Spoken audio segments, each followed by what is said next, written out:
예배 제가 기도하고 시작하겠습니다. 사랑의 아버지 감사합니다. 오늘도 참 좋은 날을 주셔서 우리가 누리며 살아갈 수 있게 해주시니 감사드립니다. 특별히 또 우리 살아가는 날 하루하루가 주님께 묻고 주님과 동행하며 주님과 함께 얘기하며 그렇게 걸어갈 수 있는 시간들 될 수 있게 도와주세요. 감사드렸고 예수님의 이름으로 기도드립니다. 아멘. 이렇게 찬양하실게요.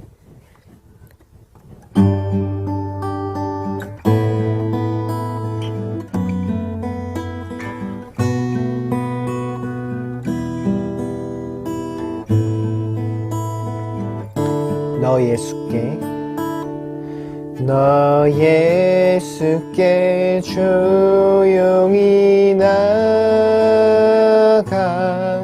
내 모든 짐 내려놓고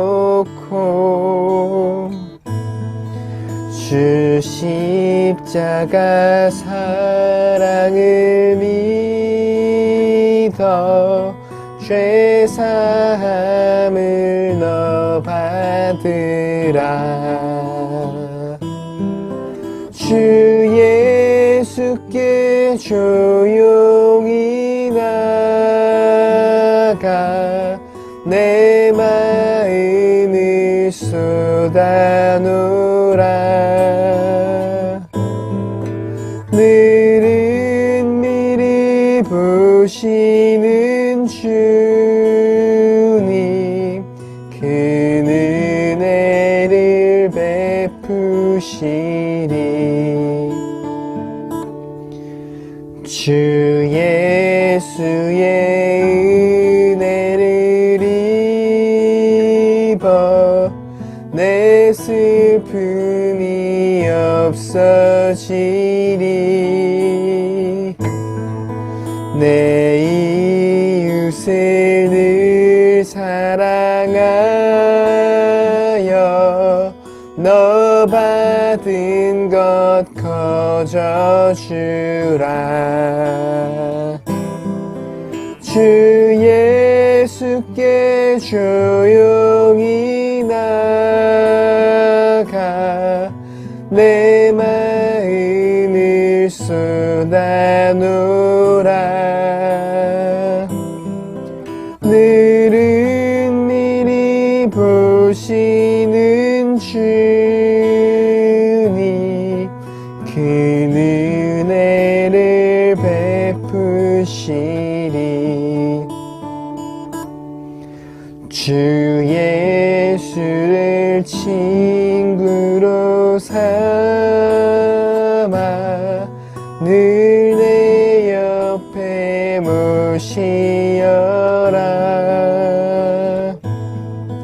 그 영원한 생명샘물에 내 마른 목 죽이어라. 주 예수께 조용히 나가 내 마음을 쏟아놓으라. 늘은 미리 보시는 주님 그 은혜를 베푸시리. 너 주님과 사귀어 살며 새 생명이 넘치리라. 주 예수를 찾는 이 앞에 참 밝은 빛 비추어라. 주 예수께 조용히 나가 내 마음을 쏟아놓으라. 늘은 미리 보시는 주님, 그 은혜를 베푸시리. 주 예수께 조용히 나가 내 마음을 쏟아놓으라. 늘은 미리 보시는 주님, 그 은혜를 베푸시리.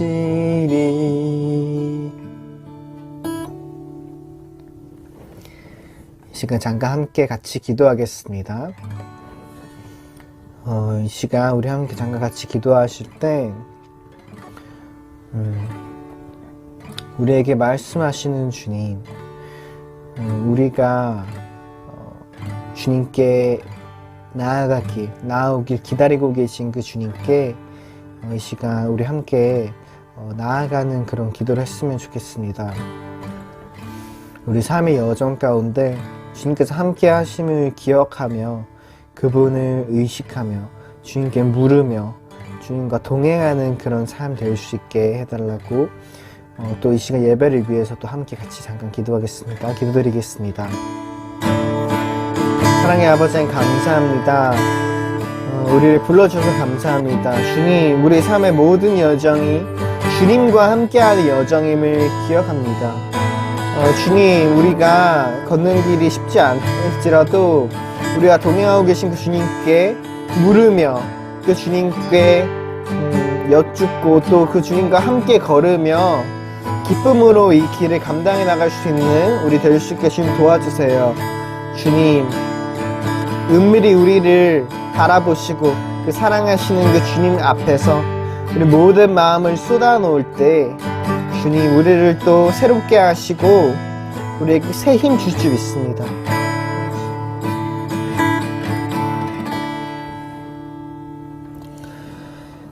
사랑의 아버지 하나님 감사합니다.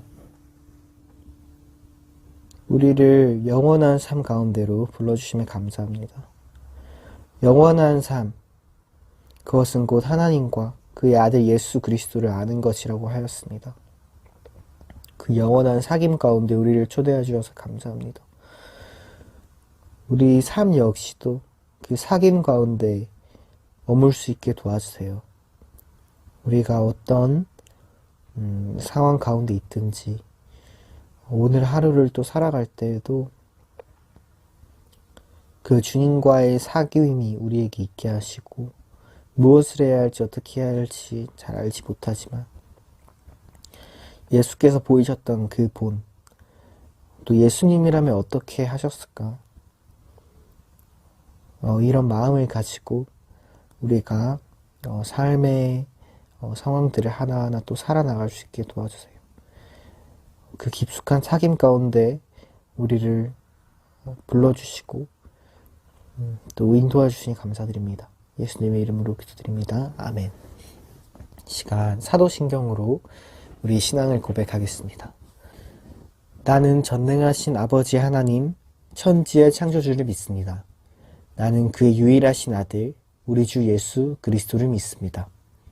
그는 성령으로 잉태되어 동정녀 마리아에게서 나시고 본디오 빌라도에게 고난을 받아 십자가에 못 박혀 죽으시고 장사된 지 사흘 만에 죽은 자 가운데서 다시 살아나셨으며 하늘에 오르시어 전능하신 아버지 하나님 우편에 앉아 계시다가 거기로부터 살아있는 자와 죽은 자를 심판하러 오십니다.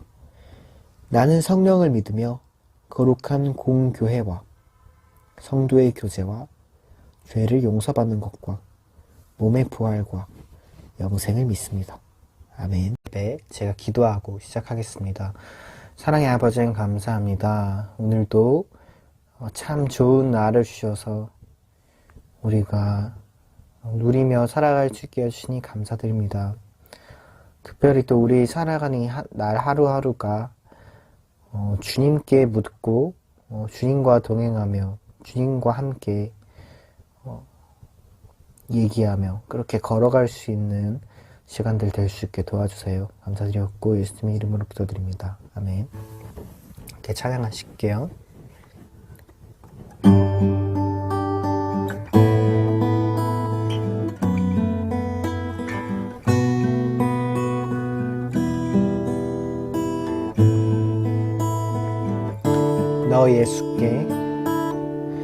너 예수께 조용히 나가 내 모든 짐 내려놓고 주 십자가 사랑을 믿어 죄 사함을 너 받으라. 주 예수께 조용히 나가 내 마음을 쏟아놓으라. 늘은 미리 보시는 주님 그 은혜를 베푸시리.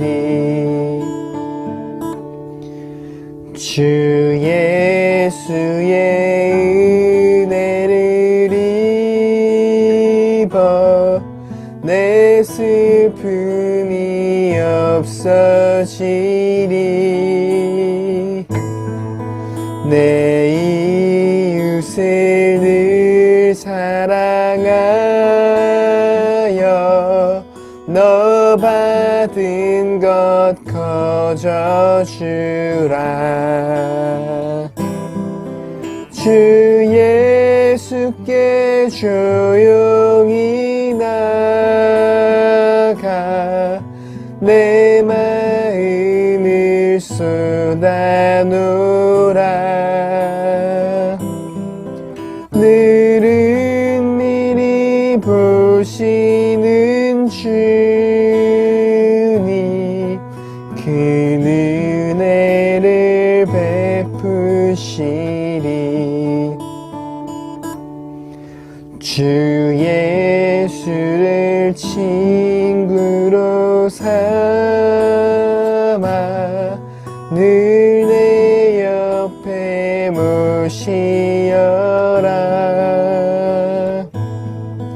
그 영원한 생명 샘물에 내 마른 목 죽이어라. 주 예수께 조용히 나가 내 마음을 쏟아놓으라. 늘은 미리 보시는 주님 그 은혜를 베푸시리. 너 주님과 사귀어 살며 새 생명이 넘치리라. 주 예수를 찾는 이 앞에 참 밝은 빛 비추어라. 주 예수께 조용히 나가 내 마음을 쏟아놓으라. 늘은 미리 보시는 주님 그 은혜를 베푸시리. 주 예수께 조용히 나가 내 마음을 쏟아놓으라. 늘은 미리 보시는 주님 그 은혜를 베푸시리.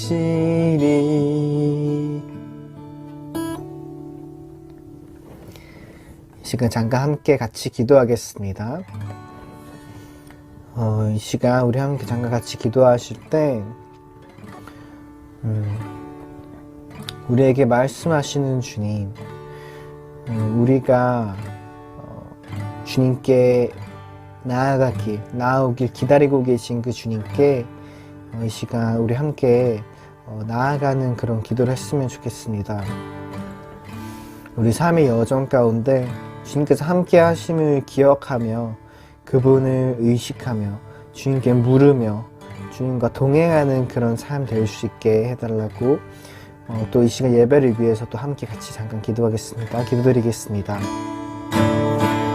사랑의 아버지 하나님 감사합니다. 우리를 불러주셔서 감사합니다. 주님, 우리 삶의 모든 여정이 주님과 함께하는 여정임을 기억합니다. 주님, 우리가 걷는 길이 쉽지 않을지라도 우리가 동행하고 계신 그 주님께 물으며 그 주님께 여쭙고 또 그 주님과 함께 걸으며 기쁨으로 이 길을 감당해 나갈 수 있는 우리 될 수 있게 주님 도와주세요. 주님, 은밀히 우리를 바라보시고 그 사랑하시는 그 주님 앞에서 우리 모든 마음을 쏟아놓을 때 주님 우리를 또 새롭게 하시고 우리에게 새 힘 줄 줄 믿습니다.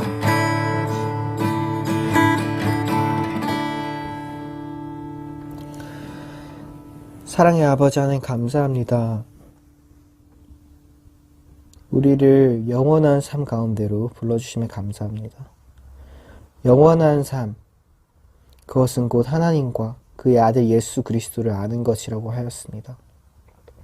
그 영원한 사귐 가운데 우리를 초대해 주셔서 감사합니다.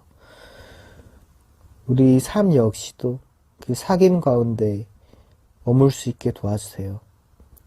우리가 어떤 상황 가운데 있든지 오늘 하루를 또 살아갈 때에도 그 주님과의 사귐이 우리에게 있게 하시고 무엇을 해야 할지 어떻게 해야 할지 잘 알지 못하지만 예수께서 보이셨던 그 본, 또 예수님이라면 어떻게 하셨을까? 이런 마음을 가지고 우리가 삶의 상황들을 하나하나 또 살아나갈 수 있게 도와주세요. 그 깊숙한 사귐 가운데 우리를 불러주시고 또 인도해 주시니 감사드립니다. 예수님의 이름으로 기도드립니다. 아멘. 시간 사도신경으로 우리 신앙을 고백하겠습니다. 나는 전능하신 아버지 하나님, 천지의 창조주를 믿습니다. 나는 그의 유일하신 아들, 우리 주 예수 그리스도를 믿습니다. 그는 성령으로 잉태되어 동정녀 마리아에게서 나시고 본디오 빌라도에게 고난을 받아 십자가에 못 박혀 죽으시고 장사된 지 사흘 만에 죽은 자 가운데서 다시 살아나셨으며 하늘에 오르시어 전능하신 아버지 하나님 우편에 앉아 계시다가 거기로부터 살아있는 자와 죽은 자를 심판하러 오십니다. 나는 성령을 믿으며 거룩한 공교회와 성도의 교제와 죄를 용서받는 것과 몸의 부활과 영생을 믿습니다. 아멘. 안녕하세요. 백목사의 세상 읽기. 이번 시간에는 나무위키에 나온 자료를 근거로 해서 해방신학에 대해서 알아보도록 하겠습니다. 리버레이션 디알러지. 자, 개요는 가난한 이들에게 음식을 주면 사람들은 나를 성인이라 부른다. 가난한 이들이 왜 가난한지를 물으면 사람들은 나를 공산주의라 부른다. 이게 톰 에우데르 카마라 브라질 대주교의 말씀이에요. 해방신학은 가톨릭 신학운동의 한 가지로 자유주의 신학 중 하나이다. 중남미 지역 등 제3세계를 중심으로 일어난 민중해방신학의 기반을 둔 사조이며 1980년대 라틴 아메리카 민주화에도 큰 영향을 했다고 평가된다. 자, 해방신학은 한창 스페인과 포르투갈이 잘 나가며 세상을 갈라먹던 시기로 거슬러 올라간다. 두 나라의 식민지가 된 국가들은 가톨릭 신앙이 깊게 뿌리내렸고 유럽인과 순수 유럽 혈통이 특권을 독차지하는 지배구조가 수립되었다. 이 경향은 원주민들을 무시하고 미국을 본떠기를 열망하는 크리오들이 공화국을 만들어 독립하면서 더욱 심해졌고, 현대에도 이어져 극심한 빈부격차를 만들었다. 그래서 이제 남미 카톨릭이 농민들을 도와서 반란을 일으켜나 예수의 선교사들이 과라니족을 무장시켜 스페인 노예 상인들을 상대로 전쟁을 벌여서 자치권을 얻어내는 등 이런 모습을 보였다. 이게 이제 영화 미션에서도 그런 내용이 나온다는 거죠. 어쨌든 남미 지역의 경제는 극심한 빈부격차가 구조화되어 무너질 줄 몰랐고, 식민지에서 독립한 뒤에도 군사 독재와 경제적 빈곤을 벗어나지 못했다. 자, 그래서 이제 이런 고질적인 문제가 있던 차에 구스타보 쿠테레스 신부가 당시 중남미의 시궁창적인 상황과 혁명가들과 같이 교류하면서 얻은 경험을 바탕으로 해서 해방신학을 체계했다. 약자를 온몸을 바쳐 헌신하고 강자들의 탄압에서 약자들을 구원하고자 했던 예수의 정신을 본받아 교회는 억압받고 차별받는 자들의 해방을 위해 혁명에 적극 참여하여 민족을 위한 교회가 되어야 한다. 자, 해방신학이 막 나왔을 때 1970년대 중남미에서 아르헨티나, 브라질, 볼리비아, 에콰도르, 페루, 우루과이, 파라과이 등 대다수 남미 국가에서 군사 독재가 펼쳐졌던 정치적으로 매우 암울한 시기였고, 미국은 수만 명 이상이 군사 독재 세력에 살해당하고 수십만 명이 감옥에 가는 상황이었음에도 군사 정권의 집권을 도와주고 있던 상황이었던지라 군사 정권 행태에 대해서 방관한 자세를 일관했다. 이때 우리나라도 연동권을 중심으로 해서 이 해방신학이 군사 독재에 맞서 대항하는 논리로 연구하기 시작했죠. 콜롬비아에도 내전이나 혼란이 시달리는 등 상태가 영 좋지 않았으며, 멕시코도 수입 대체 산업화를 두고 고도 성장이 한계에 다다르면서 문제점이 본격적으로 드러나기 시작하면서 서서히 이제 변하고 있었다. 거기다가 군사정권은 민주운동 세력이나 사회주의 활동가는 가릴 것 없이 탄압했기 때문에 칼 마르크스의 종교는 인민의 아편이다 라는 말이 무색하게도 남미 좌파들은 독재 정권에 맞서기 위해서 카톨릭 신부들과 연합했고, 진보적인 카톨릭 사제들도 이들의 문제의식을 어느 정도 받아들이면서 이 때문에 카톨릭과 사회주의를 결합한 독특한 남미식 사회주의를 구축하게 됐다. 하지만 라틴 아메리카가 민주의 길을 걷기 시작한 뒤로는 해방신학도 교황청과의 갈등이 불거짐으로써 세력 확장에서 크나큰 한계가 노출되었으며, 경제적으로 당초 민주화가 되면 빈부격차가 크게 줄어들고 경제성은 향상될 것이라는 기대와는 다르게 군사독재 정권이 남긴 경제적인 후유증과 IMF의 압력으로 신자유주의 정책이 적용되는 과정에서 해방신학자들이 조언하거나 촉구한 정책들은 상당 기간 정치권에서 자의반 타의반으로 무시당할 수밖에 없었다. 그나마 2010년대 프란치스코 교황이 등극하고 나서는 여러가지 해방신학자들이 복권되는 등 해방신학도 나름대로 평가되고 있는 중이기도 하다.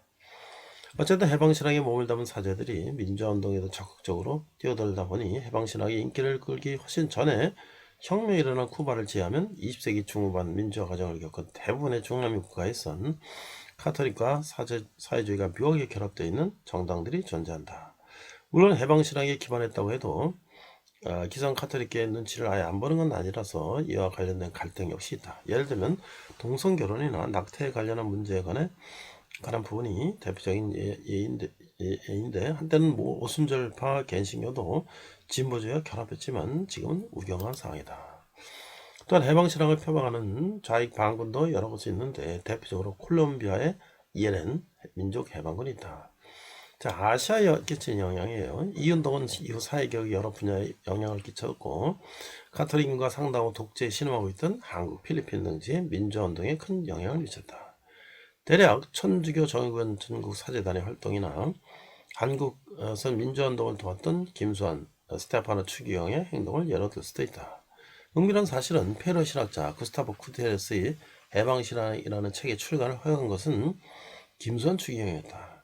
독일 뉘른베르크 출신으로 한국에 귀한 이민덕 세바스찬 신부가 성령 교수와 함께 번역한 것이었는데, 천주교 대교구가 출판을 거부했으나 천주교 서울대교구의 김추경이 출판을 허가했다. 해방신학이란 책은 운동권 진영에서 일종의 필독서가 되었고 초판 3,000부 출판 이후 문화국무부에서 연공서적으로 분석까지 주장하여 하며 엄격하게 제재하기 때문에 계속 초판의 이름으로 같은 가격으로만 판매됐다. 다만 김선 추경은 해방신학 훈령을 번역하는 등 해방신학 자체는 경계했다. 자, 이 교황청의 제재인데요. 하지만 카톨릭 자체는 공의적 입장을 취하고 있는 조직인데 요한 바로 2세는 중남미 군사독재 문제에 관해서 문제의식을 깊이 느끼고 있기는 했지만 당시 공산주의였던 국가였던 폴란드 출신이기 때문에 마르크스주의에 대한 반감 또한 강했다. 더불어 교회의 지난달 정책 과오로 인해 교회가 정치에 개입한다는 것 자체가 좋지 않게 비칠 공산이 농후했다. 다시 말해 종교가 정치에 예속화되는 문제라고 볼 수 있다. 억지로 성경을 현실 정치에 끼워 맞춰 해석한다는 문제도 있었다. 성경 읽기에 촛불을 훔칠 수는 없다라는 말처럼 목적인 수단을 정당할 수 없기에 무력투쟁은 안 된다는 것이다. 결국 교황청은 해방신학을 탄핵하고 1985년에 유럽권 활동가인 레오나르도 버프 신부에게 속죄의 침묵을 명했다. 그 레오나르도 버프 전 신부는 환속 후에 결혼해서 살고 있으며 더 이상 사제직을 수행할 수 없다. 1986년에는 부당한 폭력적인 공권력에 대항할 수 있는 최후의 수단으로 제한적인 무장 항거를 인정하기는 하였다. 2013년 레오나르도 버프 전 신부의 친동생인 클로도비스 버프 신부의 인터뷰를 통해서 해방신학에 대한 가톨릭 교회의 단죄를 받아들인다고 말하며 복음정신으로 덧칠된 정치적 운동이라고 고백했다.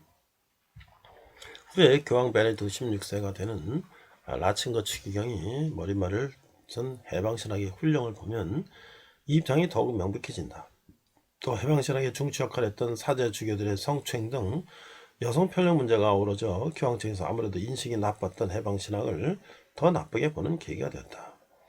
여간 사회개혁을 주장하는 진보적 신학, 해방신학이라고 생각하면 곤란하며 해방신학이 비판적이라고 해서 사회개혁에 적대적인 것도 아니다. 당장 해방신학의 주적인 베네딕토 16세 라친거 추기경만 해도 서프라임 모기지 사태를 전하여 금융자본주의에 대한 비판 입장을 취했다. 자, 이제 해방신학 훈령을 요약한 것인데요. 이 훈령은 서론과 결론에 더하여 짤막한 11개 장으로 구성되어 있다. 대략 3부로 크게 나눠지는데 1부 1에서 5장은 훈령의 목적을 명시하는 서론에 이어서 해방신학의 생성, 성서와 교회의 가르침과의 관계 등을 다루는 것으로서 해방신학의 근저에 있는 사회상황 파악, 가치, 취지에 매우 긍정적이고 기대적 태도를 보이고 있다. 서론에서 훈령은 그 목적을 밝힌 다음 이 경고는 가난한 자에 대한 헌신적인 노력을 반대하는 것이 결코 아니고 더군다나 비참을 보고도 무관심하는 사람들에게 핑계를 주자는 것도 아니라고 말한다. 오히려 정의와 자유, 인간 존엄성의 증진을 위한 투쟁은 매우 중요하고 교회는 권력남용, 불의, 자유추면을 언제나 단죄하고자 한다. 1장은 해방의 열망은 우리 시대의 중요한 징표라고 말한다. 자, 이 열망은 인간의 존엄성의 인식에 근거하고 복음의 정신과 일치한다. 해방의 열망은 빈곤과 무기력에 대한 겨부이고 빈부의 극심한 격차, 빈곤과 부고의 격차, 식민주의에 대한 거부이다. 1장에서 1에서 해방신학의 정의를 위한 투쟁은 중요한 징표고 복음의 정신과 같다. 자, 2장에서 해방 열망을 대변한다는 이데올로기 중에는 잘못된 것도 있다고 말한다. 그것은 인간 존엄성을 무시하고 윤리도 거부하며 조직적 폭력을 주장하는 이념체계이다. 3장은 해방 열망에 부응하여 라틴 아메리카에서 해방신학이 태동하였다고 한다. 해방신학은 가난한 억압의 희생자에게 특별한 관심을 두고 자유해방이라는 신학 성서의 근본 주제와 실천 방안을 반성하는 신학이므로 정당한 것이라고 한다. 자, 다시 한번 해방신학의 자체는 해방 열망에서 비롯된 신학이지만 윤리와 존엄성과 폭력을 주장하는 체계가 문제라는 것을 강조했다. 자, 4장은 자유와 해방의 성서의 근거를 상당히 여러 가지 다루고 있다. 그리스도의 구원은 죄율법, 육체의 식 속에서 해방을 가져왔다. 정책 의미로만 해석할 것이 아니지만 출애굽 사건은 외세의 지배와 노예 생활에서의 해방에 대한 하나님의 관심을 나타낸다. 시편은 빈곤, 장치고와 적개심, 불의, 실패, 죽음에서의 해방을 위하여 하나님께 대한 회개와 신뢰를 추구한다. 아모스 예언자들은 정의 및 악하고 가난한 자의 보호를 역설하고 불의하고 억압적인 부자를 비판하며 위협한다. 신약에서 가난과 고통, 박해 희생자들은 그리스도와 동일시되고 있다. 성서에서의 참여는 가난한 형제와의 나눔을 가져야 하고 그리스도의 구원은 근본적으로 죄에서 해방이지만 사회적 정치적 의미도 가지고 있다. 5장은 교회가 수차례 걸쳐 정에 대한 그리스도인의 책임, 억압과 빈곤의 희생자에 대한 관심과 연대식을 강조했음을 상기시킨다. 그 다음에 이제 2부는요 6장에서 10장인데 이 훈령의 핵심이고 이 목적을 실현하는 것인데 이것은 일부 해방신학에서 발견되는 문제들을 지적하면서 그들이 안고 있는 위험, 그리스도의 신앙과의 모순을 경고하고 있다. 이 부분은 특정 해방신학자들을 단죄하거나 해방신학 전제를 단죄하는 것도 아니다. 그러나 서론에서 다른 곳에는 분명히 일부 해방신학을 비판한 것이라고 말하면서 또 다른 곳에서는 해방신학을 전제로 비판하는 듯이 한 말이 있어 앞뒤가 잘 맞지 않는 급조됐다는 인상이 있는데 자 6장은 2부에서 서론을 구실하고 있는데 빵의 문제가 아무리 급해도 복음의 말씀을 접어두거나 빵의 문제와 대립시키는 것은 잘못이다. 정책 자유와 경제적 정의가 구원의 본질이고 전부라고 볼 수 없고 진정한 해방신학은 올바르게 해석해둔 하나님의 말씀에 기초해야 하며 그릇된 이념 체계를 사용해서는 안 된다. 자, 7, 8장은 마르크스주의 개념들을 사용하는 데서 따르는 위험을 경고한다. 일부 해방신학은 마르크스의 개념들을 사용한다. 그런데 마르크스주의는 하나의 전체적 세계관이므로 그 일부를 전체에서 분리할 수 없는 것이다. 그리고 그 사상은 무신론적이고 인간의 인격과 자유를 부정하는 결정론적 가닥에 그리스도의 신앙과는 모순된다. 그래서 분석법이나 계급투쟁 같은 개념을 받아들인 것은 반그리스도교적 사상 전체를 받아들일 위험을 안고 있다.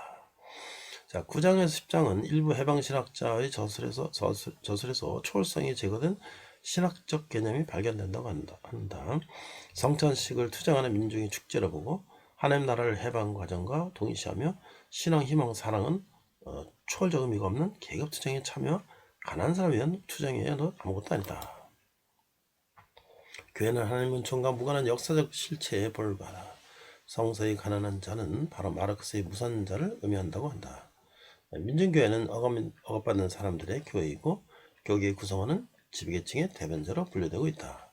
혁명계급과 가난계층의 관점만이 진리이고 성직계와 로마교황청의 관점은 지배계층의 이익만을 대변하므로 원칙적으로 그릇된 것이다. 일부 해방신학은 성서의 출애굽 사건, 마리아의 노래, 예수 그리스도의 생활과 죽음에 전적으로 정치적 의미만 부여한다.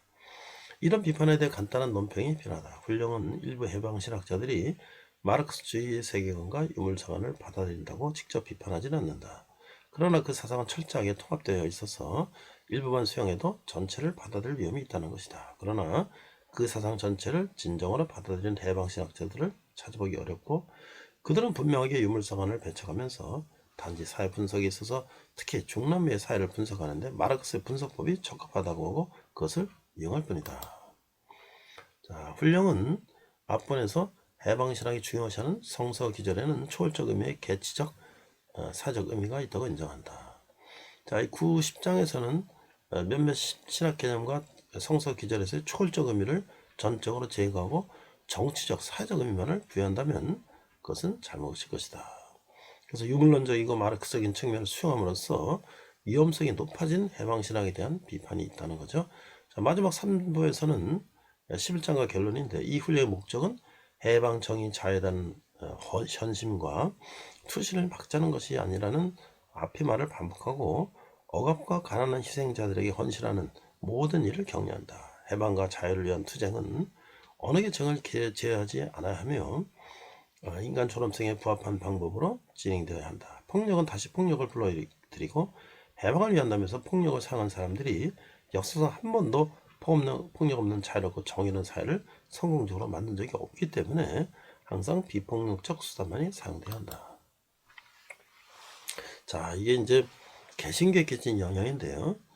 운동권 전반에 영향을 끼친 만큼 개신교에도 큰 영향을 끼쳤지만 전반적인 분위기는 카톨릭처럼 또는 그 이상으로 강경하게 해방신학을 비판하는 분위기다. 물론 개신교는 교회 구조상 개교주의를 표방하기 때문에 이단이 아닌 이상 해방신학을 지지한다는 이유만으로 직접적으로 교단의 높으신 분들 차원에서 징계를 내리거나 제재하는 것은 아니다. 그렇지만 카톨릭처럼 대체로는 해방신학에 대해 부정적인 분위기가 많다. 이는 성경에서 사도바울이 로마서를 쓰면서 황제나 총독, 공직자들의 권위에 순종해야 하며 권력에 대한 노골적인 대적은 곧 삼일체 하나님을 대적하는 것과 다를 바 없다고 썼기 때문이다. 이 로마서 13장의 내용이죠. 물론 이에서 언급한 베네딕토 16세나 프란치스코 교황과 마찬가지로 해방신학이 부정적인, 즉 종교적으로는 보수적이지만 사회적으로는 개혁적인 경우가 많은데, 대표적으로 하나님 나라의 신학의 김익원 교수와 그 계열의 목사들 같은 경우가 있다. 대체로 이들은 보수적인 장로교 소속으로 17세기 스코틀랜드 장로교 신학에서 크게 벗어나지 않는 도선을 취하고 있다. 하지만 개신교가 해방신학에 마냥 부정적인 입장만 취한 것은 아니다. 가령 미국의 침례교 목사인 하비 콕스는 교회의 세속과 현실 참여를 적극 주장해왔고, 이 때문에 해방신학을 종교계의 현실개혁 시도의 대표적인 사례로 여겨서 대단히 긍정적으로 평가했다. 이때 그의 저서들이 스페인어로 번역되어 남아메리카에 소개되면서 역으로 해방신학이 더욱 확산되는 계기를 마련했다. 자, 이게 이제 정치계에서는 이런 분들, 이렇게 대통령 후보까지 한 분도 관심이 있었다고 이렇게 언급이 되고 있을 거예요. 여러 이제 해방신학자들이 이렇게 언급되고 있습니다. 이상 백목사의 세상 읽기 해방신학이었습니다. 네, 이번 시간은 복음서 세 번째 시간으로서 예수님의 갈릴리 사역 두 번째 산상순과 우리가 이제 그동안 말로만 듣던 해방신학이 어떤 내용인지를 한번 우리가 나눠보도록 하겠습니다. 먼저 본문 말씀은 마태복음 6장 10절 한 절인데요. 우리가 한글과 영어로 자막을 보면서 한번 읽도록 하겠습니다. 마태복음 6장 10절, 나라가 임하옵시며 어떻게 하늘에서 이루어진 것 같이 땅에서도 이루어지이다. 자, NIV 성경에 이렇게 되어 있습니다. Your kingdom come, your will be done on earth as it is in heaven. 이렇게 되어 있어요. 자, 마태복음 6장 산상보훈과 하나님 나라에 이르는 길. 자, 산상수는 성경의 핵심이죠. 그 중에서도 주기도문은 핵심 중에 핵심이고, 그 주기도문 중에서 나라가 임하옵시며, 이거는 바로 성경의 근원적인 주제이죠. 산상수는 시내산에서 계약을 맺고 하나님의 제사장 나라가 되기로 결단한 이스라엘 백성에게 준 십계명과 같은 영적 의미를 갖습니다. 하나님 나라를 선포하신 예수님은 그 하나님 나라의 백성이 되고자 회개한 그의 제자들에게 하나님 나라의 가치관을 밝혀주시는 것이죠. 산상순이 예수님의 새 가치관을 말해준다고 보는 대목은 예수님은 자신의 교훈을 옛 것과 다르다는 것을 강조한 부분이에요. 한 교훈을 시작할 때마다 뭐뭐라고 너희는 들었으나 나는 너에게 이르노니 라고 이제 시작되는 거죠. 지금까지 구약에서 선자들이 하나님의 말씀을 대언했지만 예수님은 바로 하나님의 말씀을 하신다는 거예요. 그분이 바로 성육신 하신 하나님이시기 때문인 것이죠. 자, 우리 산상보훈, 산상순, The Sermon on the Mount, 이렇게 보화 같은 가르침, 이렇게 해서 보훈이라고도 하고요. 자, 기독교의 대헌장이다 또는 기독교 윤리의 근본이라고 불리는 산상보훈은 마태복음 5장에서 7장에 수록되어 있는 그 예수 그리스도의 설교문을 일컫는 말인데, 산상설교, 산상수훈 등으로 불리고 있어요. 산상설교라는 명칭은 교부 어거스틴이 산에 사신 주님의 설교다라고 부른 데서 유래했고, 16세기 종교개혁자들에 의해서 확실하게 정착돼서 오늘에 이르고 있다는 것이죠. 반면 누가복음 6장 20절에서 49절에 이보다 짧은 형태의 병행 기사가 소개되는데, 예수께서 산 위에 사신 설교를 모은 산상보훈과는 달리 평제서시다. 누가복음 6장 17절의 말에 근거해서 평제설교다라고 그러고 있어요. 이 두 개의 설교는 각각 공통의 자료를 사용했지만 각 기록자의 의도대로 수집한 것에서 차이점을 드러낸다라고 할 수가 있지요. 산상보훈의 성격은 첫 번째, 산에 사용한 설교다. 여기서 산은 단지 지리적인 의미의 산이라는 개념 이상으로 예수님이 누군지를 계시하는 장소이다. 그러니까 예수는 십계명을 주시기에 이 시내산에 임하셨던 그 하나님으로서 산상보훈은 곧 하나님이 계시다라고 말할 수가 있고요. 두 번째는 종말론적인 성격을 지닌 설교인데 산상보훈에서는 천국이라는 표현이 7번이나 언급이 되는데 천국복음은 예수의 오심과 더불어 옛 시대는 가고 새 시대 곧 하나님의 나라가 시작되었다는 것을 알리는 복음이다라고 할 수가 있습니다. 산상보훈은 바로 이 새 시대에 부름받은 천국 백성의 이 법과 규범인 것이죠.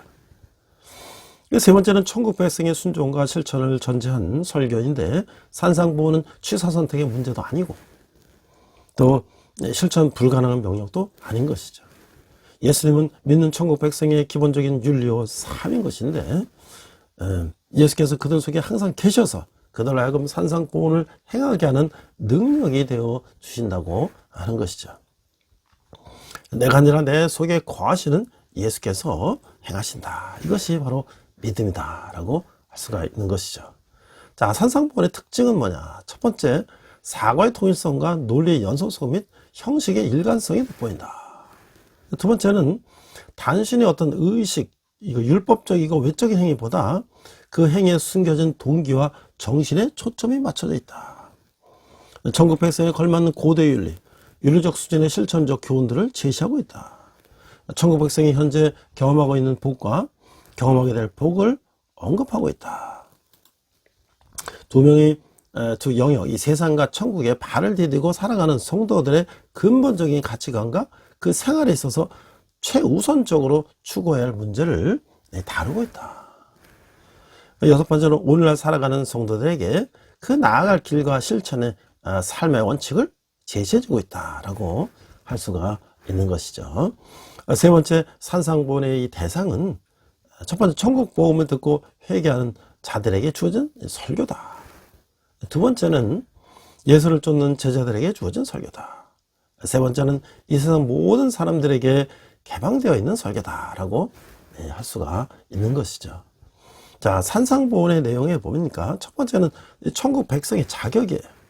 그러니까 천국 백성의 특징과 그들이 경험하는 8가지 복이 8복이 나오게 되는 것이고, 두 번째는 천국 백성의 존재의 이유와 세 번째 천국 백성의 의와 예수 그리스도의 권위, 그리고 천국 백성이 추구할 삶의 내용이 이제 언급되고 있죠. 그 다음에 천국 백성의 이제 가치관이 나오는데, 첫 번째가 위선을 벗고 진실과 사랑으로 사랑을 근본으로 할 것이다. 그 다음에 하나님만을 의지할 것, 하나님을 아버지로 모신 자의 올바른 이 재물관, 이런 것들이 나오게 되고요. 천국 백성의 생활에 있어서는 첫 번째 이웃에 대한 태도, 하나님에 대한 태도, 천국 백성의 삶의 자세, 천국 백성의 올바른 분별력, 천국 백성의 지혜로운 삶 등이 언급되고 있다.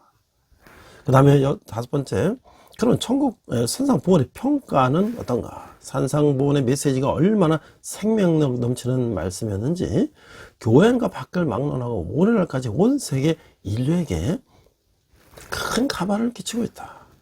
이에 대한 평가들은 몇 가지 소개하면, 첫 번째, 산상보훈은 인간 윤리의 최고봉이다. 이게 이제 라빈슨이라는 말씀했고요. 산상보훈은 천국 시민의 대헌장이다. 이게 마그나 카르타다. 이게 더럭이라는 분이 또 말씀하고, 산상보훈은 세계 문학사상의 최고의 강화이다.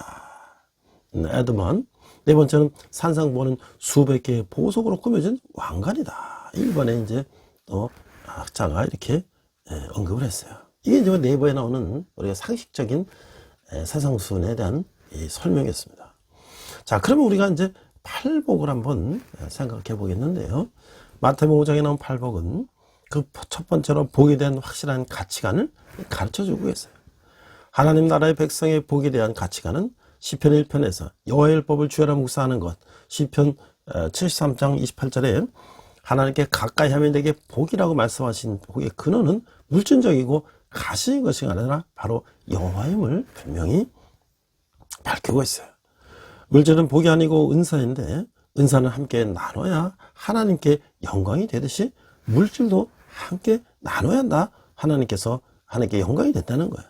그것이 성경이 말하는 복이라고 하는 것이죠. 예수님은 산상수훈 첫머리에서 바로 하나님 나라의 복의 개념을 이렇게 정의하면서 8가지 하나님 나라의 백성이 누릴 복을 가르쳐 주고 있어요. 우리가 이제 이 CCM도 이런 찬양이 있죠. 심령이 가난한 자는 전국이 너의 것이요. 이렇게 이 여덟 팔복을 찬양하는 것을 보고서 우리가 이 팔복을 한번 외워봐도 좋을 것 같아요. 제가 이제 예루살렘에 갔을 때 이 팔복교를 가보니까 팽 둘러서 천세의 언어로 팔복을 이렇게 쭉 써놨는데 우리 한글도 써있는 걸 봤어요. 네. 자, 이게 이제 심령이 가난한 자는 천국이 너희 것이고 애통하는 자는 땅을 기업으로 받을 것이며 의에 굶주린 자는 배부를 것이요 긍휼한 자는 긍휼의 금을 받을 것이요 마음이 정결한 자는 하나님을 보며 화평한 자는 하나님의 아들이라는 칭호를 받을 것이고 의를 위한 핍박을 받은 자는 천국이 너희 것이다. 이렇게 말씀하고 있는 것이죠. 자, 그 다음에 이제 더 우리가 이어서 주기도문이 나오겠는데요. 예수님 당시 가까이 랍비가 있던 그룹들은 각각 자기들의 기도문을 가지고 있었다는 거예요.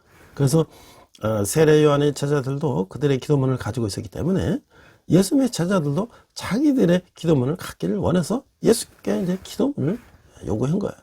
예수님이 제자들에게 가르쳐 주신 기도문은 바로 성경의 핵심을 이루고 있는 것이죠.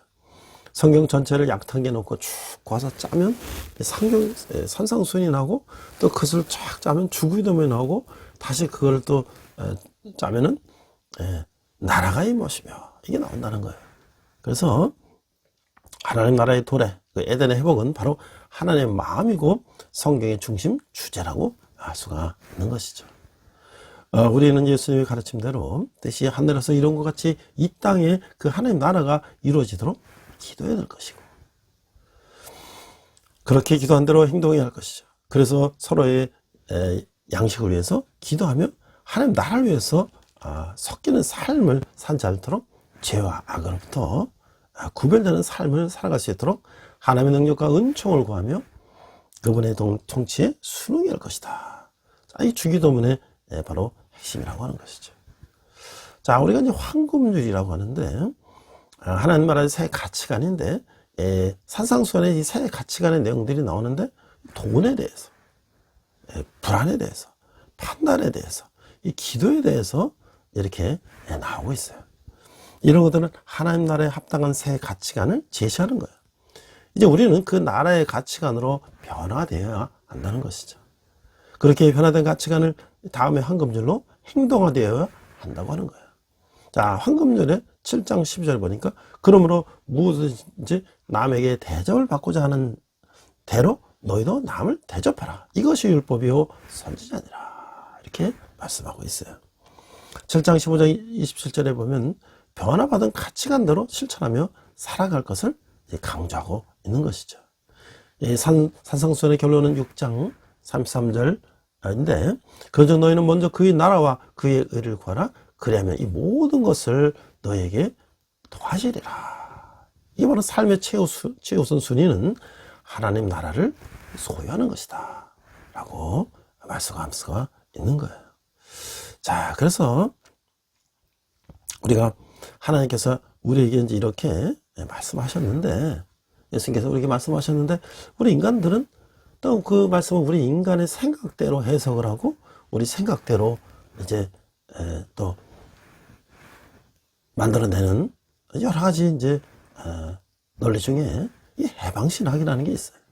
저도 대학교 들어가서 70년대 말 80년대 초에 이제 그 군부 독재가 다시 박정희 대통령이 시해당하고 11.6 사건이 나고 80년 광주에 사태가 일어나고 이제 뭐 대학교 휴교하고 뭐 이런 과정 속에 그 전에 이제 긴급조치나 기타 등등으로 이제 지적당했던 그 운동권 선배들이 다시 복학해서 대학에서 데모를 할 때 저희들도 이제 가서 따라가서 구경하고 그랬을 때 보면 이제 그때 뭐 이제 그 운동권의 이제 피떡 도서 중에 하나가 바로 이 해방신학에 대한 거였어요. 자, 이 해방신학을 한번 살펴보니까 해방신학이라는 것은 리버레이션 테올로지라는 것은 제2차 바티칸 공의에서 콜롬비아 메데인에서 가톨릭 주교 즉 메데인 회의에서 이제 시작돼 가지고 라틴 아메리카에서 시작된 진보적인 그런 기독교 신학운동이다.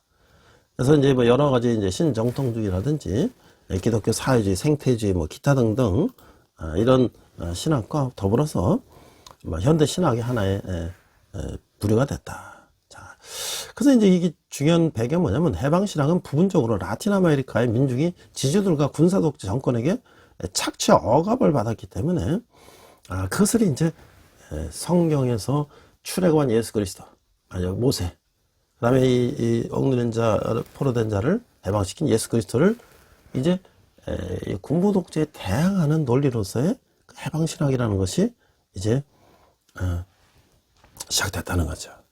그래서 로마 가톨릭 교회와 개신교 교회 일부 진보적인 신학자들이 하나님은 민중의 편에 서시는 민중이 하나님이다 라는 신앙으로 반응한 것이에요. 그러니까 브리타니카 백과사전에는 해방신학을 로마 가톨릭 신학이라고 소개하는데 이거는 개신교 신학이도 하다.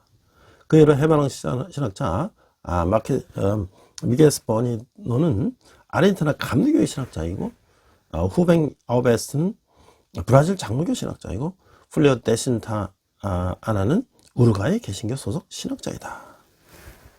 자, 그 다음에 이제 이 사상을 보니까 이들의 사상을 이제 몇 가지를 보면 첫 번째는 영혼의 구원을 무시하는 것은 아니지만 지배계급 소수 자본가들의 착취와 억압에 의해서 고통받는 라틴 아메리카 민중들의 삶을 생각할 때 기독교인의 구원은 경제, 정치, 사회적, 사상적 해방이 제일 중요하다.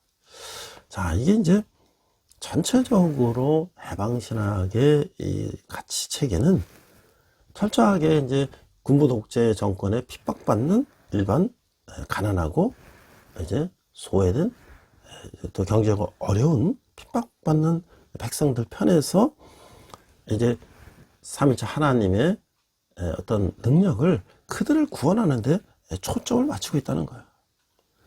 그러니까 어떻게 보면은 물론 예수님께서 가난한 자, 포로된 자, 소경된 자를 고치고 회복시키고 치유하시고 온 것 맞고요.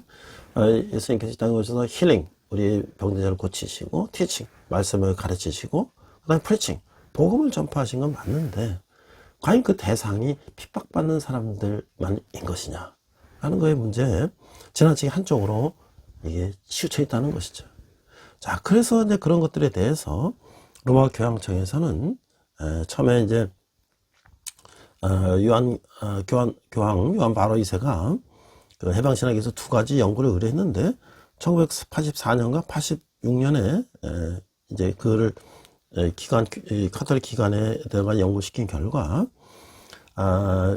기본적으로 로마 카톨릭 교회의 해방신학에 대한 연구의 결론은 교회가 가난한 자들에게 대해 관계를 맺고 있음에도 불구하고 마르크스주의를 사회개혁 방법으로 받아들이며 로마 카톨릭의 교권에 반대하는 해방신학은 로마 카톨릭 교리와 호환되지 않는다고 하는 거예요. 특히 해방신학자와 로마 교황청 간의 논쟁의 핵심 문제는 구원이 정치적인 입장, 즉 마르크스주의자의 장점 포용한 진보적인 사회 참여를 통해서만 정치할 수 있다는 부분이다. 그래서 결국은 로마 카톨릭에서는 해방신학이 지나치게 마르크스주의에 경도되어 있다, 치우쳐 있다 라고 해서 이것을 이제 탄압하기 시작했다는 것이죠.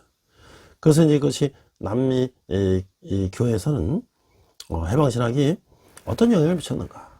해방신학이 여성들의 참정권 운동에 영향을 주었다.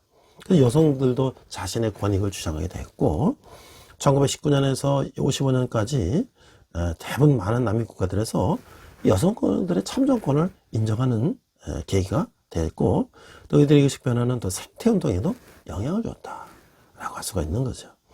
자, 그런데 이제 그 80년대 이후에 그 해방신학의 급진성을 우려한 로마 카톨릭 교육이 탄압으로서 약간 퇴조하기도 했지만 그 냉전 체제가 붕괴되면서 다시 신자유주의적인 어떤 자본주의의 복고 움직임을 통해서 다시 또 이제 대기업, 다국적 기업들이 약속 위에서 경제적인 어떤 또 행포를 부린다라는 그런 또 반발의 심리로서 다시 또 해방신학이 재등장되는 그런 상황을 맞기도 했다라고 하는 것이죠. 그래서 노동존중 신학이라고도 할 수가 있는데 해방신학자인 레오나르도 포프는 주기도문 이야기인 주의 기도를 에서 오늘 우리에게 발표한 미란 양식을 주시고 라는 문장을 노동으로서 양식을 먹으면 하나님의 뜻이다. 하나님께서 그분의 나라, 그분의 일, 그분의 교회에 너무 관심을 가기보다는 고픈 배를 채우기 위해서 노동하는 땅 일에 관심을 갖게 바라신다. 물론 이제 노동자도 물론 중요하죠. 그렇지만 노동자만이 중요한 것이 아니라 경영자도 중요하고 모든 인간들은 다 공이 중요한 것인데, 물론 핍박받는 백성들의 그 핍박을 우리가 모르는 건 아니지만은 이것이 너무 한쪽으로 치우쳐서 그들이 이걸 대변하며 그것이 또 지나친 한쪽으로 치우게 된다면 이 또한 문제가 아닌가. 자, 이제 그런 여러 이제 인물들이 뭐 구스타보 구티에레스 해방전의 주창자가 있었고요. 그다음에 여러 이제 레오나르도 포프라는 브라질의 신부가 있었는데, 거기서 이제 사제직을 박탈당하고 이제 결혼하고 한속한 사람도 있고요.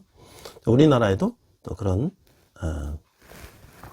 관련된 연구를 한 사람도 있고, 또 그 해방시라는 책자가 이제 우리나라에 번역될 때 김선추경께서 그걸 또 번역하는 걸 또 허락했다는 이야기도 있습니다.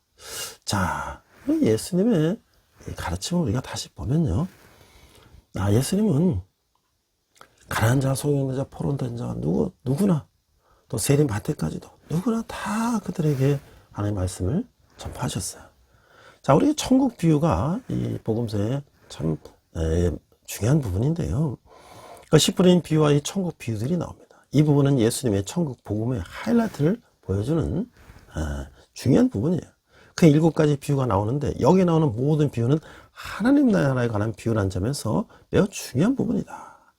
비유는 천상적 의미를 가진 세상적 이야기라고 할 수가 있는데, 예수님이 이 진리를 비유로 가르치는 이유는 가시적인 것, 일상적인 일로 보이지 않는 영적 진리를 가르치고자 한다는 거야.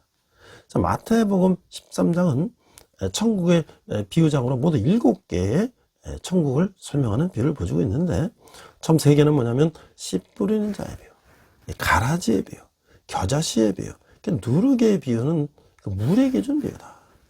나머지 3개는 감춰진 보화의 비유, 진주의 비유, 그물의 비유는 이 제자들에게 주는 비유다 말이죠. 그래서 씨 뿌리는 비유는 천국의 기원에 관해서 설명하며, 가라지, 겨자씨, 누룩 비유는 천국은 사탄의 방해 공격을 하지만 꾸준히 잘한다는 점을 설명하고, 감춰진 보화, 진주의 비유는 천국을 사모하고 찾는 사람들의 자세에 관해서 설명하며, 그물 비유는 천국의 완성과 심판은 반드시 있다는 것을 설명하고 있다.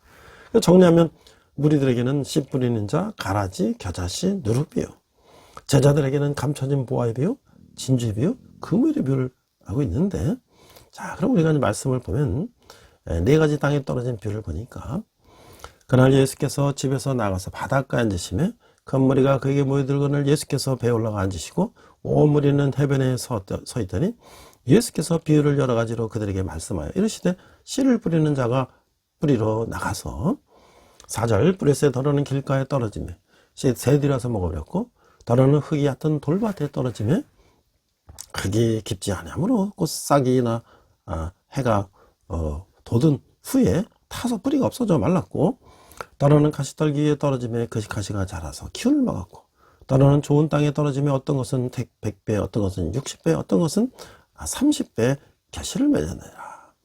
귀 있는 자는 들지나 하시니라. 그럼 이제 비유를 설명하시는데, 10절 제자들이 예수께 나와 이르되 어찌하여 그들에게 비유로 말씀하시니까, 대답하여 이르시되 천국의 비밀을 아는 것이 너에게는 허락되었으나 그들에게는 아니 되었나니, 무릇 있는 자는 받아 넉넉하게 되되 없는 자는 그 있는 것도 빼앗기리라. 그러므로 내가 그들에게 비유를 말하는 것은 그들이 보아도 보지 못하며 들어도 듣지 못하며 깨닫지 못함이니라.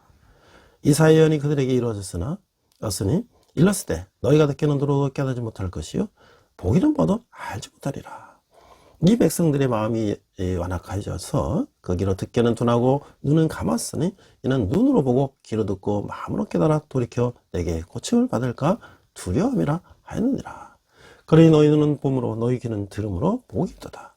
내가 진실로 너희에게 이르노니 많은 선지자와 의인이 너희가 보는 것들을 보고자 하여도 보지 못하고 나라가 듣는 것도 듣고자 하여도 듣지 못하느니라. 18절 그런즉 씨 뿌린 비유를 들으라.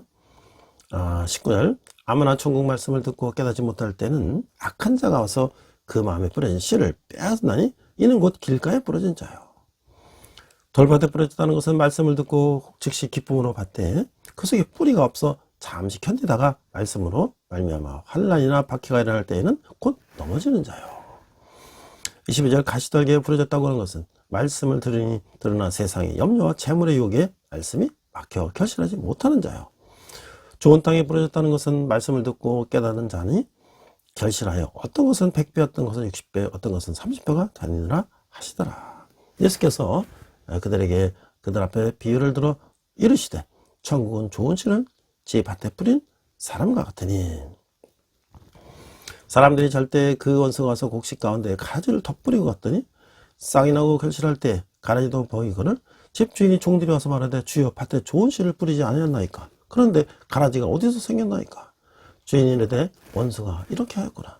종들이 말하되 그럼 우리가 가서 이것을 뽑기를 원하시나이까. 주인이 이르되 가만두라. 가라지를 뽑다가 곡식까지 뽑을까 염려하느라. 둘 다 추수 때까지 함께 자라게 두라. 추수 때 내가 추수꾼들의 말하기를 가라지는 먼저 걷어 불사르게 단으로 묶고 곡식은 모아 내 곡간에 넣으리라 하리라. 자, 이 겨자씨와 이 누룩부를 보면 또 비유를 들어 이르시되 천국은 마치 사람이 자기 밭에 갖다 심은 겨자씨 하늘 같으니 이는 모든 씨보다 작은 것이로되 자라는 풀보다 커서 나무가 되매 공중에 새들이 와서 그 가지에 깃들이니라.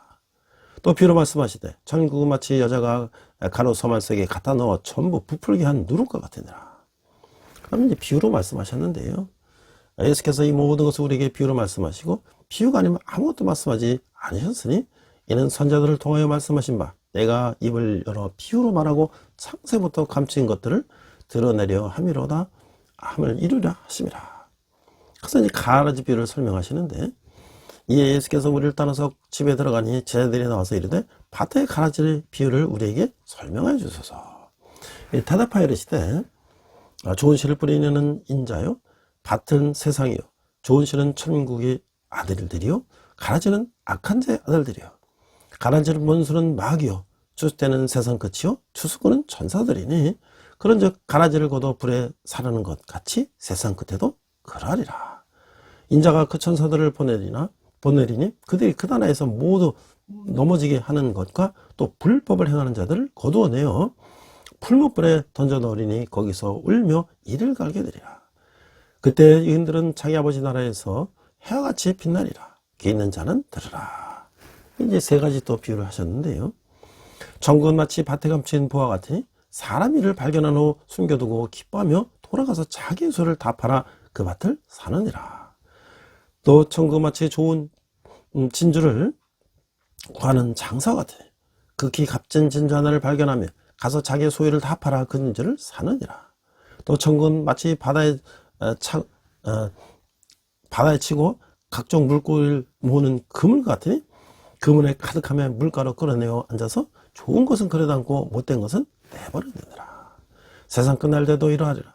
천사들이 와서 의인 중에서 악인을 갈라내어 풀무불에 던져 넣으리니 거기에서 울며 이를 갈리라. 이게 새 것과 옛 것인데요.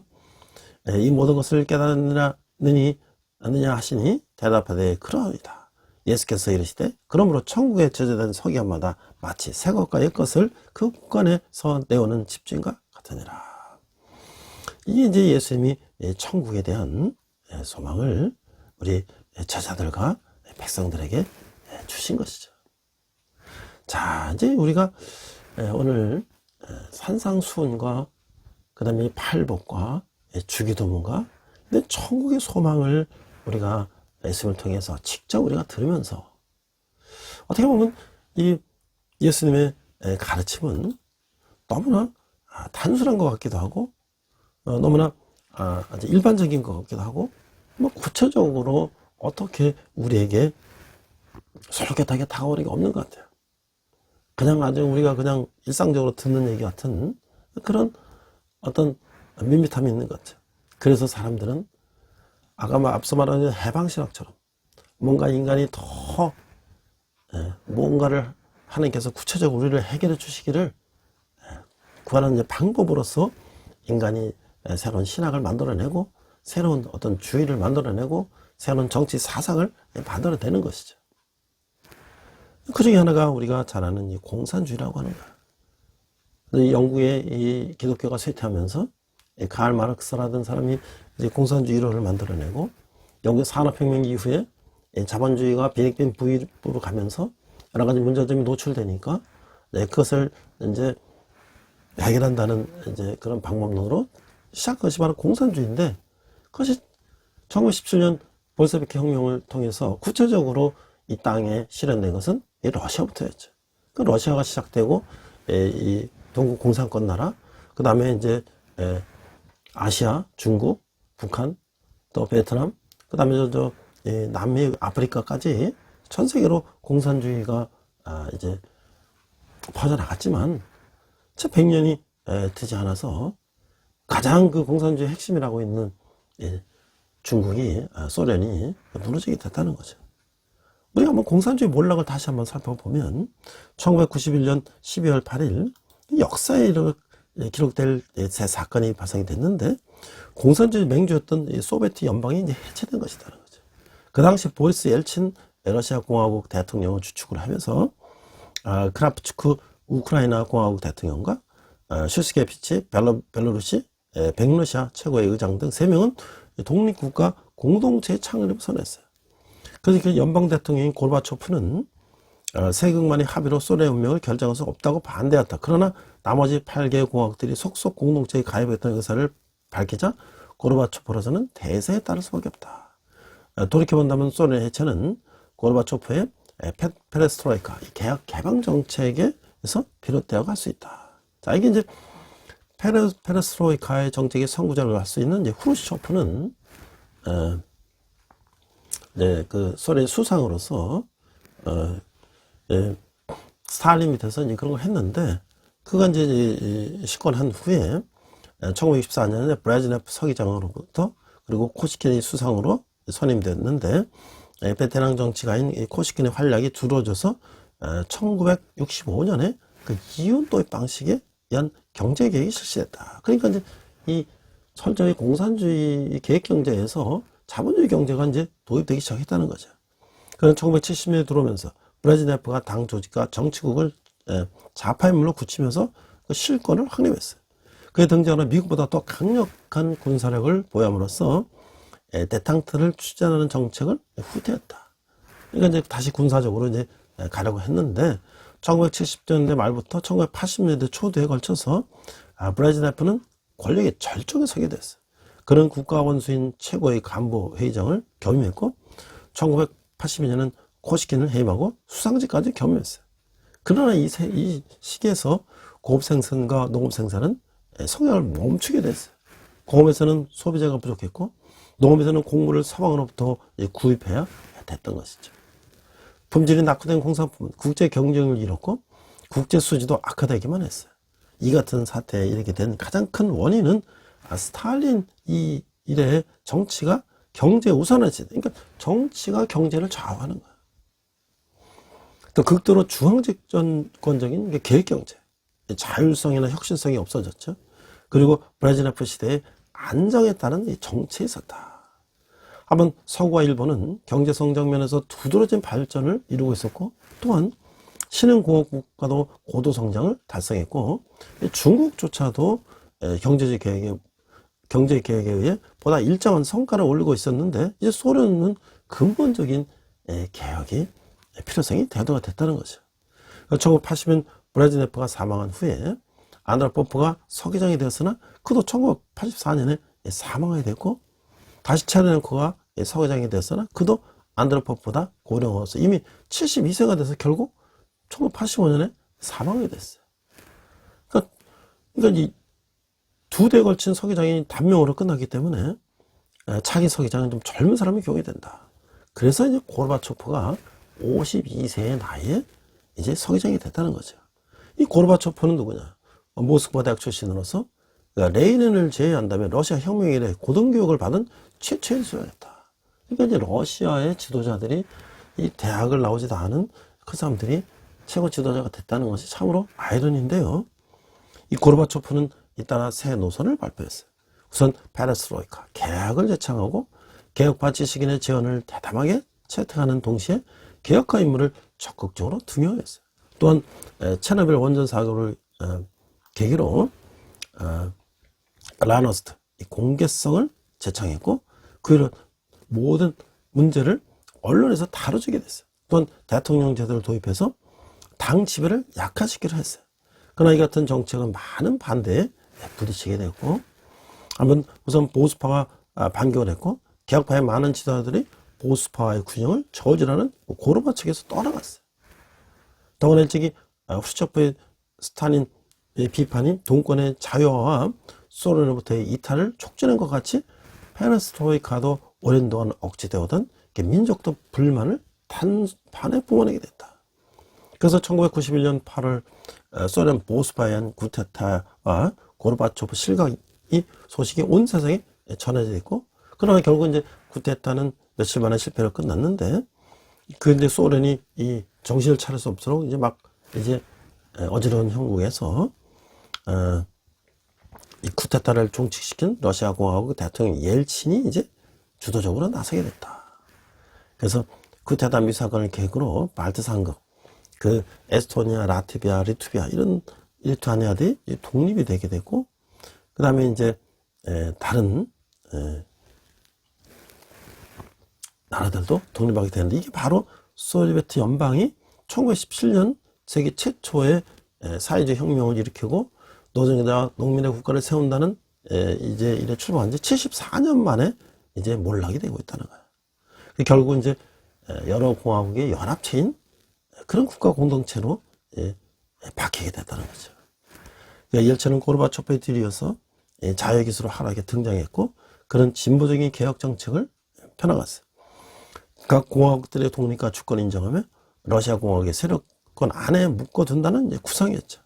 그래서 옐친의 이 계획은 성공을 거둔 것처럼 보였지만 독립과 공동체는 순조로운 항해를 시작했고 그렇지만 공동체의 미래와 옐친의 앞날에 큰 먹구름이 들었는데 보수주의자들이 옛 소련의 복귀를 주장하며 그 옐친과 강하게 대결했고 소련에 속했던 민족국가들은 떨어져 나갔어요. 결국 지금 어떻게 됐습니까? 소련은 과거 동권 나라들은 다 독립을 했고 이 소련 러시아 자체는 푸틴이라는 아주 강력한 과거 이 공산주의적 사상을 가진 사람이 정권을 잡게 되고 다시 보수로 회귀되는 거야. 사회적 공산주의로 회귀되며 다시 옛날에 잃었던 영토를 다시 되찾겠다고 우크라이나 전쟁을 일으켜서 한때는 크림반도를 점령하고 뭔가 이루어지는 것 같지만 다시 두 번째 우크라이나 침공을 통해서 지금 소련은 장기전에 들어가 있고 서방이 이제 우크라이나를 지원함으로써 소모전의 양상이 벌어지고 있는 것이죠. 자, 이거 인간의 생각으로 사상을 만들고 경제 계획을 짜고 하는 것이 얼마나 이게 험한 것인가를 생각하는 것이죠.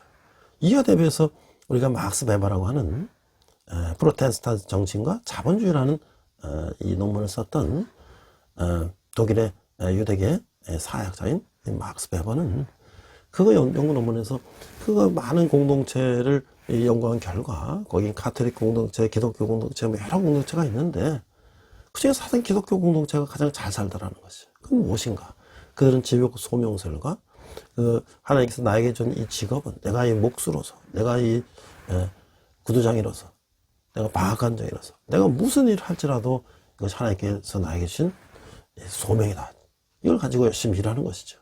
그리고 그들은 자유민주주의와 인권을 주장하고 그 다음에 시장 경제를 또 주장하게 되고 물론 뭐 이제 여러 가지 문제는 있지만 아담 스미스의 보이지 않는 손이라든지 이런 국부론이라든지 이런 걸 통해서 이 기독교와 민주주의와 경제가 꼽히게 되는 것이죠. 물론 거기도 이제 여러 가지 문제점이 있지만 또 그 자체적으로 그것들을 수정보해 나가는 그 과정을 통해서 전 세계에서 민주주의와 이제 기독교가 공통적으로 병합된 나라들은 잘 살고 있다는 것은 바로 예수님께서 천국을 이 땅에서 우리에게 보여주시고 또 우리가 산상수훈을 통해서 이 땅에서 우리가 어떻게 살아야 되는가 또 하나님 뜻이 어떻게 이 땅에 이루어지기를 원하시는가를 우리가 배우고 실천한 그런 결과가 아니었는가 라는 생각을 하게 됩니다.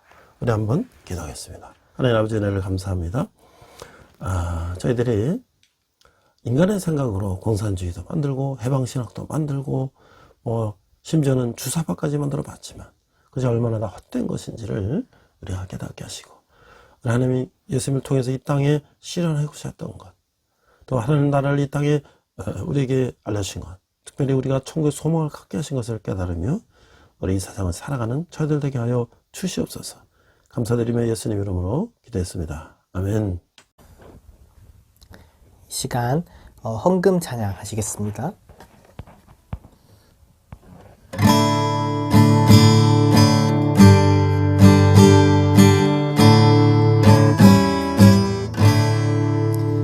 내게 있는 모든 것을 아낌없이 드리네. 사랑하고 의지하며 주만 따라 살리라. 주께 드리네. 주께 드리네. 사랑하는 구주 앞에 모두 드리네. 아멘.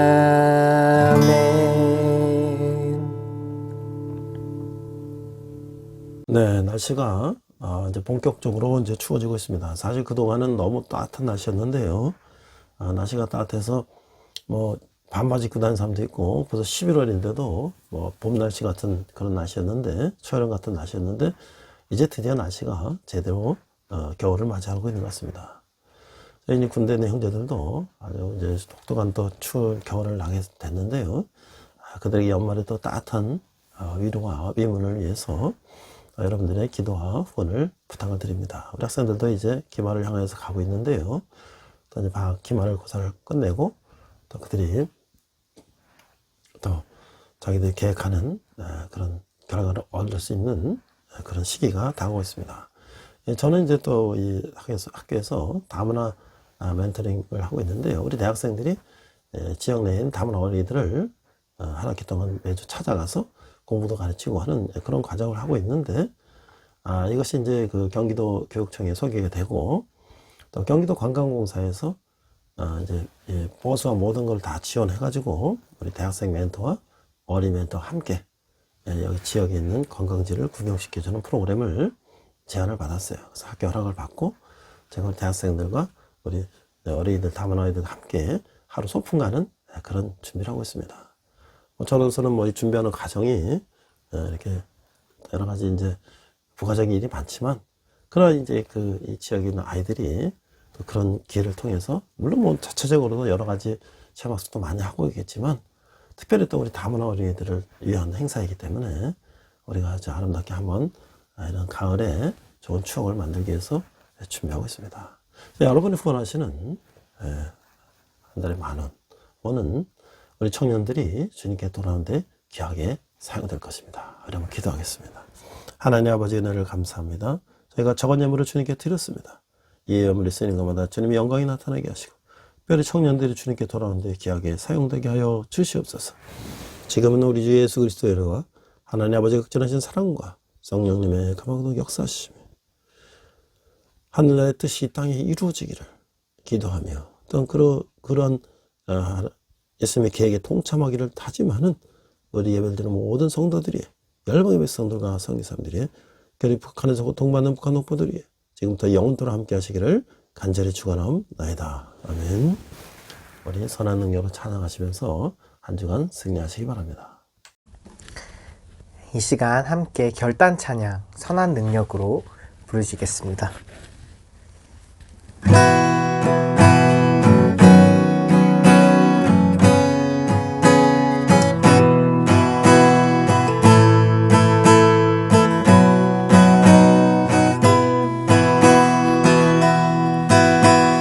선한 힘에 고요히 감싸여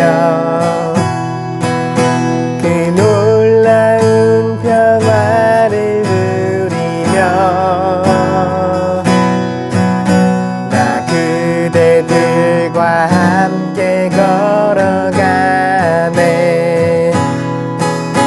나 그대들과 한 해를 연애 지나간 허물 지나간 어물 어둠의 날들이 무겁게 내 영혼 짓눌러도 오 주여 우릴 외면치 마시고 약속의 구원을 이루소서. 그 선한 힘이 우릴 감싸시니 믿음으로 일어나리 기대하네. 주 언제나 우리와 함께 계셔. 하루 또 하루가 늘 새로워. 주께서 밝히신 작은 촛불이 어둠을 헤치고 타오르네. 그 빛에 우리 모두 하나 되어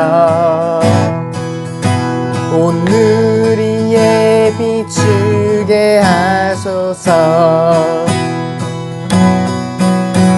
그 선한 힘이 우리 감싸시니 믿음으로 일어날 일 기대하네. 주 언제나 우리와 함께 계셔. 하루 또 하루가 늘 새로워. 이 고요함이 깊이 번져갈 때 저 가슴 벅찬 노래 들리네. 다시 하나가 되게 이끄소서. 당신의 빛이 빛나는 이 밤 그 선한 힘이 우릴 감싸시니 믿음으로 일어날 일 기대하네. 주 언제나 우리와 함께 계셔. 하루 또 하루가 늘 새로워. 주 언제나 우리와 함께 계셔. 하루 또 하루가 늘 새로워.